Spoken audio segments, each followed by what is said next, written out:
There's a moment almost every FC player experiences. You sit down to craft a few upgrades before bed, nothing major, nothing dramatic, and an hour later you're still there, doing the same motions, barely remembering how you got from the first pack to the 50th. The time is gone, and the only memory you can find is a blank stretch of recycled menus. Addiction psychologists know exactly how this works.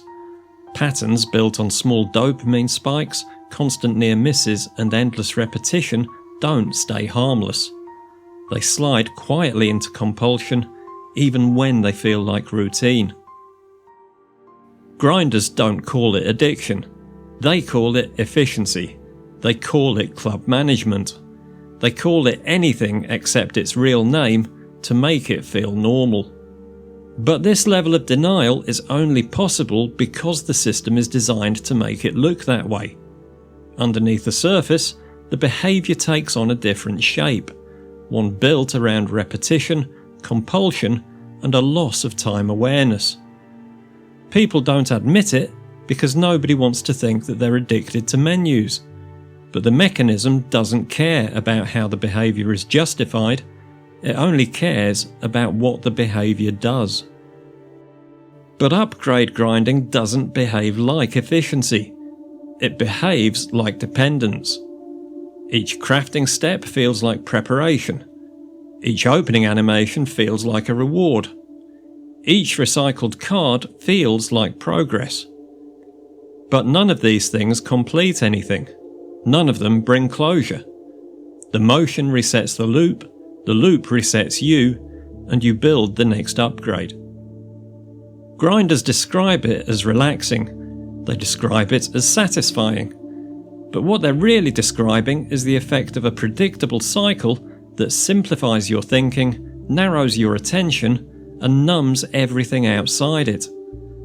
The world shrinks to the next SBC, the next pack, the next flick of the stick, and the monotony becomes shelter. And when monotony starts to feel safe, you're already deeper inside the loop than you think. What makes this so effective is how undramatic it feels. There's no emotional spike, no crisis, no frantic spending, no catastrophic moment. This isn't the addiction people recognise from movies. It's the slower, quieter, more dangerous kind. The kind built from behaviours that feel normal. And then there's YouTube. Entire channels revolve around this loop. Not gameplay, not tactics, not anything that exists on the pitch. Just more upgrades, more crafting, more recycling, and more hours disappearing into the exact same motions. And the frightening part is how normal it all looks, with videos carrying the same energy as watching an alcoholic drink. The behaviour feels ordinary to the person doing it, but everyone watching is really witnessing the ritual of an addiction that stopped looking like one. These creators aren't villains. Most of them are stuck in the same cycle. They're not intentionally teaching addiction to their audience, they're merely broadcasting their own. But the audience watches, and copies, and reinforces it. The loop becomes culture, and culture is the strongest disguise an addiction can wear. And outside the game, the damage doesn't always explode. It spreads quietly at first, as most addiction fallout does. Partners feel it first because they start sharing space with someone who isn't really present. But children feel it too. Not in big dramatic moments, but in the small ones. The half answers, the distracted nods, the split attention that drifts back to the game even after the console is off. Kids notice gaps like that long before adults admit they're there. The relationship doesn't collapse, it thins.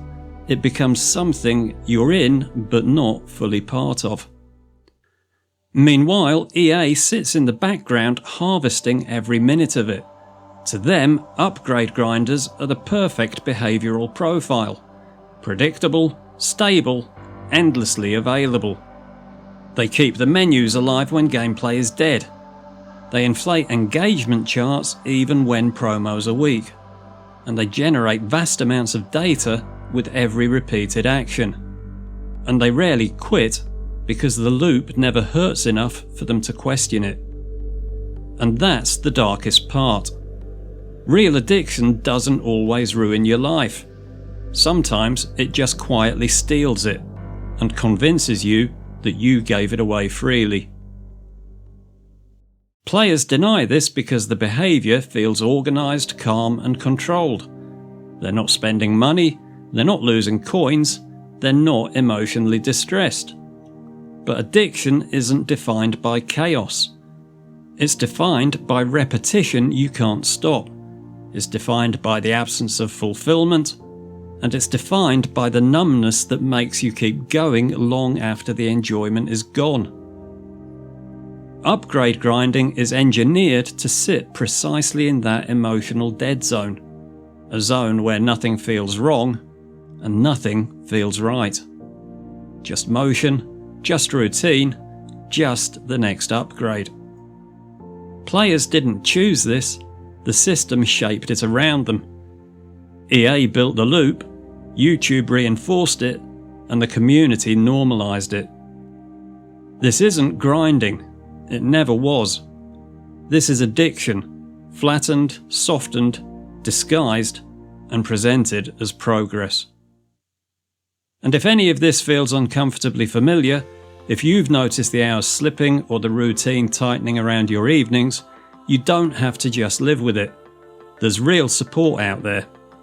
I've added links in the description for anyone who wants to take a breath, step back, and talk to someone who understands these patterns.